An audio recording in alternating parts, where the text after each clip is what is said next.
You're tuned into the first newscast devoted to the Highland Lakes area. Local team coverage on Tribune Headline News, bringing you the stories you care about now.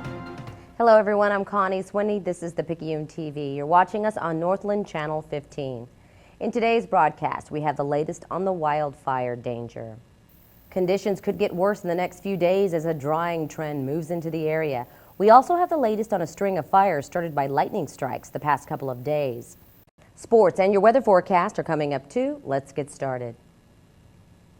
As area firefighters found out, where there's lightning, there's fire.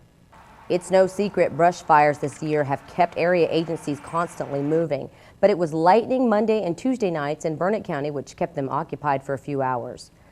Tuesday night, firefighters doused a 40-acre blaze in Briggs. Around the same time, a second fire popped up in a cedar tree just off County Road 116 near Inks Lake State Park. Crews had it out in a few minutes. These reports come on the heels of two other small lightning fires on Monday, just north of Marble Falls. Unfortunately, as rain chances diminished by week's end, drier air is expected into next week, making our fire danger as critical as ever. Now, before we go into the break, here's the latest on what could fuel the dangerous wildfire season next. Drier air is expected by Sunday afternoon. We've been sitting at around 70% humidity for much of the week. Warm temperatures combined with the potential low humidity and gusty winds could add to the relentless drought conditions. There's a hint of good news, however, in Llano. Forecasters reported nearly 2 inches of rain earlier this week in Junction, an area upstream of the Llano River. This could provide some relief for the city of Llano, which has been under strict conservation rules because of the drought. The city has even dug a couple of wells to supplement domestic water use needs. As far as this area goes, water authorities say we would need as many as 3 days or so of good soaking rain for conditions to improve. Communities including Marble Falls, Meadow Lakes, and Burnett remain under water use restrictions. Burn bans throughout Burnett and Llano County also remain in effect. Hi, Daniel Clifton here with a peek at your upcoming forecast. More showers and some thunderstorms possible Thursday night. Your 3-day weather outlook after the break.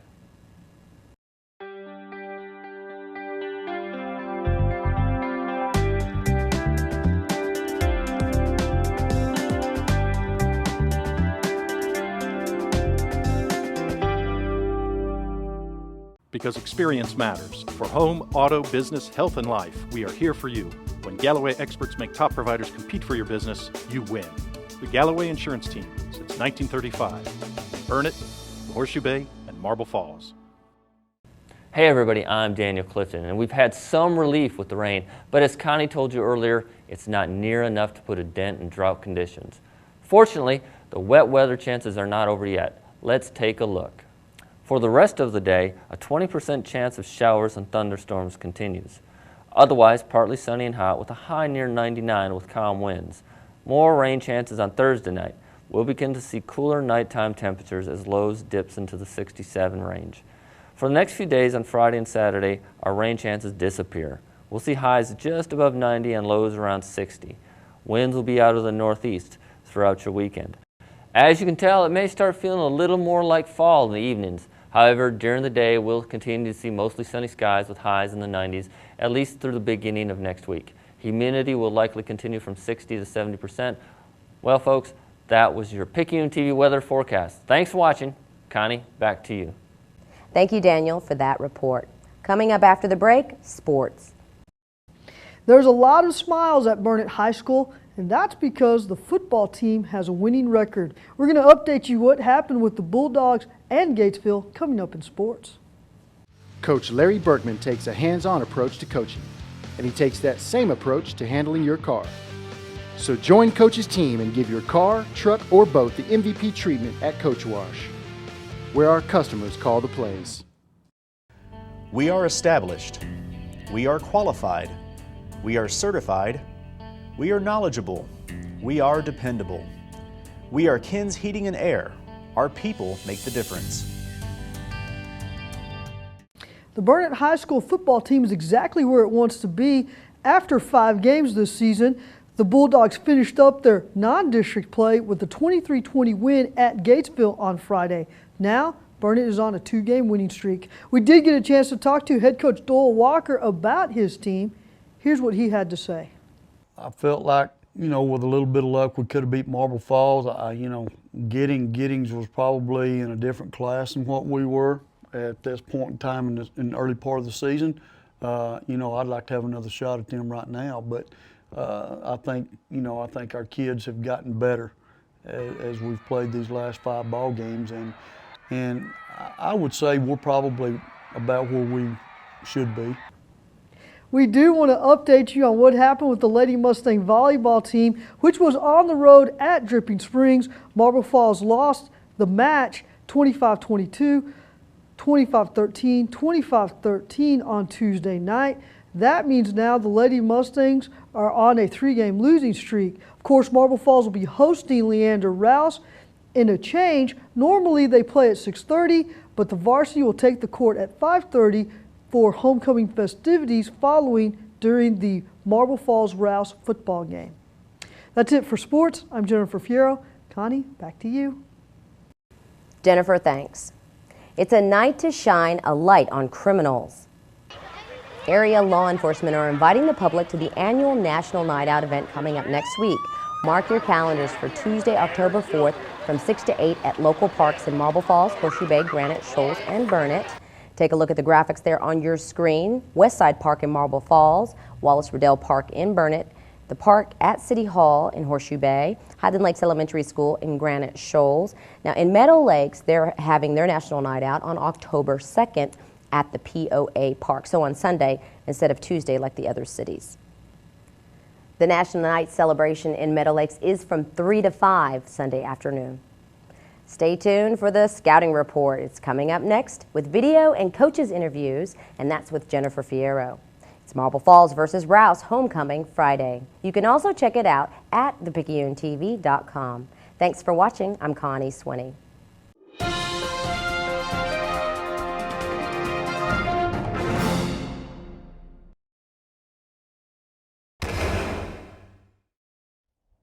Welcome to the Tribune Scouting Report. I'm Jennifer Fierro here at Mustang Stadium, home of the Marble Falls High School football team.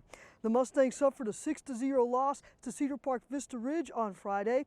We're going to check in with head coach Cord Warner, ask him about that game, as well as homecoming week and the big game against Leander Rouse. Then we're going to hear from our special expert, legendary head coach Spike Dykes. All that and more on the Tribune Scouting Report coming right up. Fall season in Texas calls for Sunday afternoons with friends, football, and of course, barbecue. At Bill Smith Butane, we take care of your fuel needs. Refill your propane bottles at one of our convenient locations and save big money on regular exchange prices. Bill Smith Butane. We want to thank you for joining us wherever and however you're able to.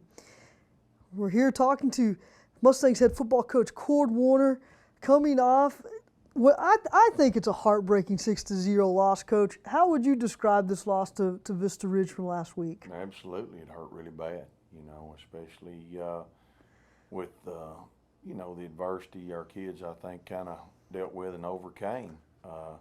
Scored and had it brought back. It was a really tough one to swallow. You know, just listening or walking the sidelines there towards the end of the game, you guys played such an outstanding defensive game. I really want you to talk about how hard the defense plays. I really feel like Ricky Sparks and his unit gave y'all a great chance there throughout the ball game to kind of close that gap. Our kids did a good job. You know, we started out like we sometimes do, a little bit scarily. And they moved the ball well. When we got down in the red zone, our old kids bowed up a little bit, and they wound up getting 2 field goals, either of which I'm not sure how they got over the goalpost. And then after that, you know, our old kids basically shut them down all night. I was real proud of them for that. And there was, you know, in spite of everything, we really felt like we were in the ball game and could win the ball game throughout. You know, I'm going to have to ask you about your quarterback. That's the #1 question that I've had since, you you know, hitting the streets of Marble Falls on Saturday. I'm sure you've had a lot of people stop you and talk to you about your quarterback situation.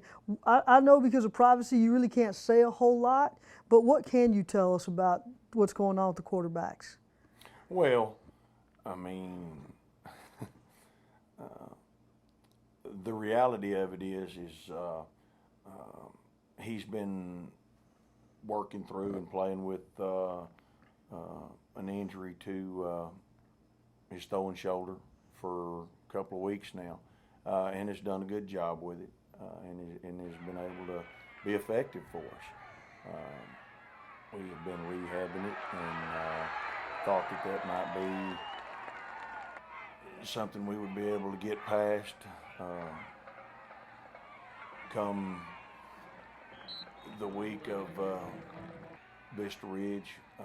It had become more painful. We'd been rehabbing it. We started working some other guys to make sure we were ready for that ball game a little more. We always work them, but working them a little more. And it's unfortunate, but at this point, he's not going to be throwing the ball anymore for us the rest of the year, I guess. So we have worked in some other packages and some other ways to be able to throw the ball effectively, and our kids have jumped on that starting yesterday and have done a good job with it. Okay. Moving on to Rouse. This was a big game for us last year. Again, the exact same situation. Lose at home to Cedar Park Vista Ridge, hit the road, get a big crucial, what I thought was a crucial win at Rouse last year. Now the situation's the same, the venue changes. Tell me about Rouse in this game. How big is it? Well, in order for us to stay, solid in the hunt, it's a huge game for us. I mean, our kids are at home. They've been successful this year. They don't like losing. They are gonna be ready to protect their own house. It's homecoming. It's a critical game in district. The district is tough. Vandergrift's playing incredible. Rippon Springs is playing solid. Rouse is putting up a lot of points and beating a lot of folks. I mean, it is a very, very solid district. So it's a win we need to step up and take. The demeanor of your team this week, how are they? Well, it's funny. You always know what you want to expect, and then you always wonder what you're going to get. When we went in to go over our scouting report and stuff like that Monday morning, our kids saw what we were going to be trying to do, and they're going to step up to the plate. I think they feel very confident about winning the ball game Friday night. Okay. Coach, is there anything you want to say about their Rouse's offense, defense, anything that jumps out at you? Well, the only deal is that they, their kids are all back. They have come leaps and bounds from where they were last year. They are running the ball very effectively. They're throwing the ball well. They have been able to slow a lot of folks down. I think they shut out Liberty Hill, which is something that not a lot of people do. So they have improved tremendously from last year. They've done a good job over there. So our kids have got to make sure they don't remember Rouse of last year. They better know who Rouse is this year, and we're going to have to get after them pretty good. All right. Coach, look forward to catching you at the end of the game on Friday night. All the best to you, and we'll be right back. These days, it's important to save money where you can. Performing regular maintenance on your air conditioning system can help lower your monthly utility bills. Sign up for Ken's Heating and Air Ultimate Savings Agreement and get 15% off on all service repairs. Ken's Heating and Air. Thanks for staying with us. Joining me, the legendary Spike Dykes, one of the most winningest footballs. I don't even know if that's the correct term, Coach, but certainly one of the most successful footballs in Texas football history here. Thanks for coming on the show. Do want to get your thoughts on the Mustangs and what's going on with them. Marble Falls is transitioning right now. Zed Warner, the 3-year starting quarterback here, has suffered some injuries. He's not going to be able to be as effective as he once was before, and that means Marble Falls has to transition to a brand new quarterback and to put him in situations, I hope, that will make him successful. What do you think the coaches and the teammates need to be doing right now to get these quarterbacks more comfortable? Well, Jennifer, anytime you have a coaching change, a player change, especially a quarterback, it takes a while. Everybody's got their own little package that's good, that they're good for and they're good in, and you have to do, and they're all different, so you have to change it around a little bit. You know what happens when you do that? I think the team has got to rally around the new quarterback. That's such an important position, and they can't do it without the team's confidence. They can't do it without the team's input, and they'll be good. They'll be good. These kids really have worked hard. They practice hard, they play hard. It's just going to be a little new role of leadership on the field every Friday night. And but I bet they handle it well. I really do. They're basically very well heeled in fundamentals, and we just have new leadership. So you have to do the best you can. Sometimes people are really surprised that you lose your very best player sometimes, and you know, strange things happen. Everybody gets better. Everybody picks up the slack. And that's what needs to happen if Marble Falls wants to stay where they are. You know, Marble suffered a 6-0 loss at Cedar Park Vista Ridge to open district play. Coach Warner called that a heartbreaking loss. What do they need to do, or how do you mentally bounce back from such a small loss by such the smallest points, but so big on the season? Well, the thing you do is, what a defensive game they played. I mean, you know, the whole Vista Ridge 6 points. Are you feeling me? Great. And so they got to just build on the defense and try to improve on the offense. And I think anytime you have a quarterback change, and anytime you have a quarterback injury and they're limited what they can do, it makes it hard. It really does. You just have to find new ways to do it. But with the defense that played like they played, that's a lot to build on. And it's maybe not always real flashy, because it takes a while to get your offense in gear, especially when you lose a quarterback or when his role is limited. But gosh, when you can play defense like that, it's got to excite you. And you know, a lot of teams win on defense. They have very little offense, and they have great defenses. And that's what I think I'd do, is just try to build on the defense. Lovie Smith over in Chicago then. Coach, Marble Falls has had some injuries now to some of their key players, a lot of seniors they felt like were going to contribute. Some of them are sitting out now. They're having to rely on some kids, underclassmen who've yet to play or are just now starting to play a lot of varsity football. What can be done to help that learning curve for them? Well, it's it is a learning curve. It's a crash course is what it is, Jennifer. You know, they when you're thrown into the game like that, they usually react one of two ways. You know, one is real good and they play over their head and do better, or they get stage fright and don't do very good. I bet these guys do good. You know, football is people talk about it all the time, and it takes great players, but it's a team sport. And it's amazing what happens when teams that overcome what you have to overcome sometimes to be real good football teams, and they overcome injuries, they play together, they grow up, they learn how to play, they got new leadership, new roles, and a lot of times it works good. It's a hard process to go through, and I think patience is very important. I think you don't need to go out and expect immediate success, but hopefully you get improvement each week and each minute of the game, and then when you do that, you're in good shape. Final question about the Mustangs. What can fans do right now to help this team? I'm not sure that they're down because this is such a confident team, and yet it was a 6-0 loss. Well, just build on the defense. Just be, you know, a lot of great defensive football teams. I mean, TCU is a great example of what's happened in the last. I mean, they were not very good on offense for a number of years. Played great defense, turned right around. Their offense got a little better, and as they got better, they became a top 10 football team. And I think, you know, there's two sides or three sides to the football game. There's offense, defense, and kicking game, of course. And go stress that defense and go play like crazy, play good field position, and get some turnovers. And who knows what'll happen? It could end up real good. Okay. You know, I have to ask you about the Big 12. Texas A&M is now officially joined the SEC. They're going to join officially July 1 of 2012. Texas, OU, the Big 12 now will go to 9 teams. Give me some thoughts and give me your thoughts on everything's happening. Well, I hate it, Jennifer. I hate to see what happened. You know, the Big 12 has really been good. The record right now out of the conference is 26-2. No other conference is close to that. We got 5 teams in the top 20. I guess the grass looks greener always on the other side of the fence. Who knows? That's none of my business to begin with because I don't know all the details. I do have an opinion though, and I hate to see that breakup. You know, I was telling somebody the other day, one of the great experiences of being a football coach at Texas Tech is to go take a football team to College Station. You got to get there. You know, you get there 2 hours early, and the corps out, they're warming up, and all that goes on in a game day is unbelievable. And it's an experience that I think every young student athlete in college football gets a kick out of, and to not be able to do that anymore is going to really be a tragic loss.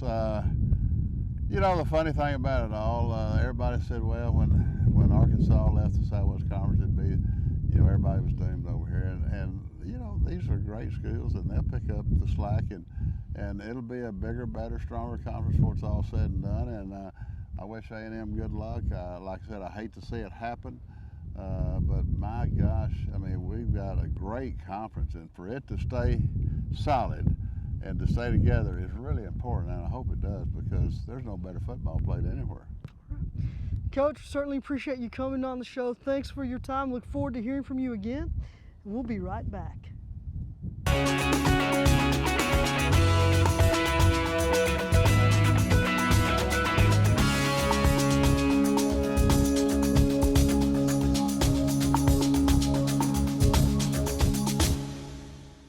Surprises. That pretty much describes the Mustangs' approach against Leander Rouse on Friday. Look for the Mustangs to pull out all the stops on both sides of the ball in order to put themselves in a position to win the game. But no matter what happens against Rouse, make sure to come back, stay with us next week when we talk about this Rouse game against the Mustangs and then talk about what the Mustangs are doing during their bye week. Until then, I'm Jennifer Piero. We'll see you next week.